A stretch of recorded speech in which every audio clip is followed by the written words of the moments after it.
किसी जंगल में एक शेर और एक बाघ रहते थे। शेर का नाम सिम्बा और बाघ का नाम बघीरा था। दोनों बहुत ही अच्छे दोस्त थे और वो हमेशा ही साथ रहते थे।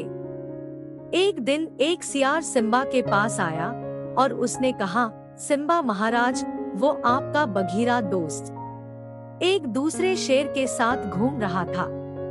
मुझे लग रहा है कि वो आपको मारने का प्लान बना रहा है। सिम्बा ने उससे कहा, ऐसा कुछ नहीं है, बघीरा मेरा बचपन का दोस्त है, वो मुझे कभी धोखा नहीं दे सकता। एक दिन दोनों जंगल में घूम रहे थे, तभी वहाँ पर एक दूसरा शेर आ गया।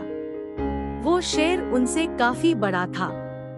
वो शेर उन दोनों को रोक लेता है। फिर वो उन दोनों से कहता है, आज मैं एक जानवर की बलि देने वाला हूँ।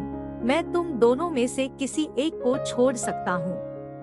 अब तुम ही बताओ मैं किसे जाने दूं? उसकी बात सुनकर बाघ तुरंत कहता है, महाराज आप मुझे छोड़ दीजिए। वैसे भी शेर की बलि देने से आपको अधिक लाभ होगा। उसकी बात सुनकर शेर बहुत दुखी हो जाता है। उसे यकीन ही नहीं हुआ कि उसका दोस्त ऐसा कर सकता है। जब शाम हुई तो बलि का समय आ गया।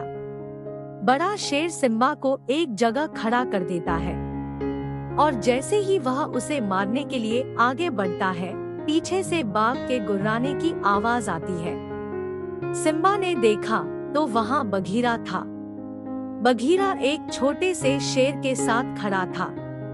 वो छोटा शेर उस बड़े शेर का बच्चा था। बघीरा ने कहा, जल्दी से तुम मेरे दोस्त को छोड़ दो, नहीं तो मैं तुम्हारे बेटे को मार डालूंगा। तुम मेरे दोस्त की बलि दोगे तो मैं इधर तुम्हारे बेटे की बलि दूंगा।